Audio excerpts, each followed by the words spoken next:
Shalom Racha, I would like to wish you a good day. Hope you had a good Pesach.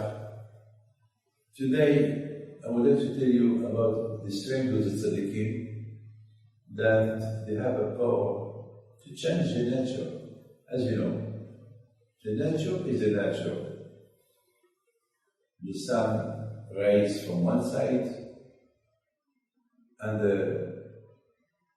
the night, the evening, she goes to the other side. We know in the night there is stars. We know an animal, he cannot talk. This is the natural. We know that there is 4 seasons. The nature is the natural. We know that we eat from the mouth. We cannot eat from the nose. We hear from the ears. We don't hear from the mouth. You know, this is we walk with the legs, we don't walk with the hands. So the nature is the nature, but the Tzaddikim can change the nature. We know a lot of stories that happen in Russia, in Poland, that Jewish people, they have been accused that they killed a Catholic and to mix his blood with the matzah. There are a lot of stories like that. And there were some tzaddikim that they had the power to revive the dead man that he was supposed to be killed by a Jew.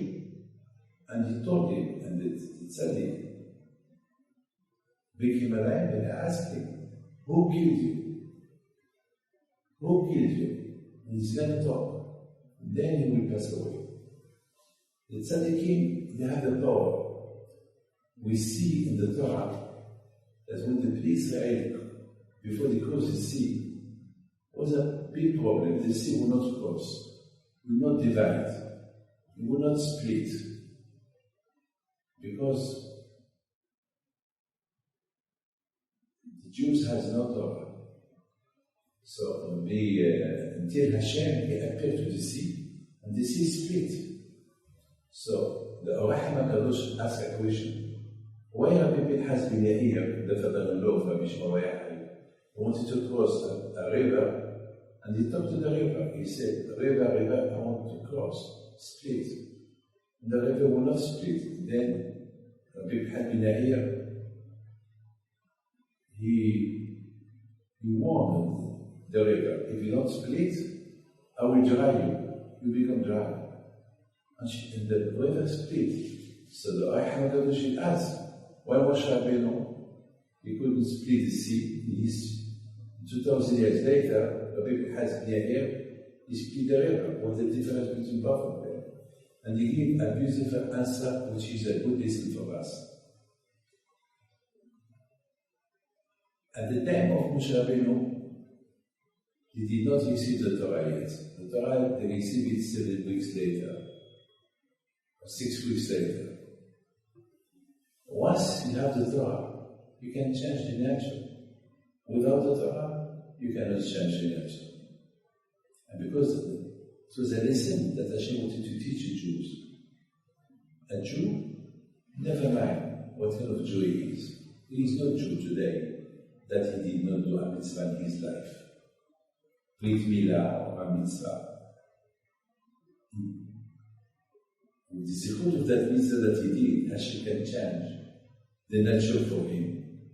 Tell him, I know a man that he was not, he didn't respect nothing, and was in a helicopter, but before he took the helicopter, he gave a charity.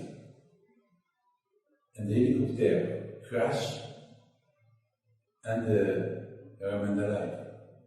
The 3 people there dead, and this Jew remained alive. That story happened in Australia. A mitzvah saved his life. A mitzvah changed the nature for him. Everyone will pass away. If you see the helicopter, you will not believe. Impossible. No one understands.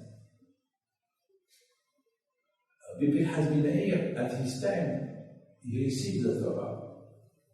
The Torah can split the river. With the Torah, you can change the nature. But without the Torah, there is nothing you can change. And that's why, before Matan Torah, the Torah wanted to teach us to.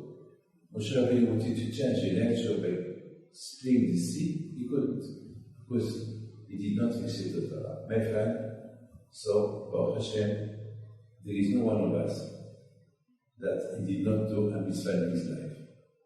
For that mitzvah, Hashem can do,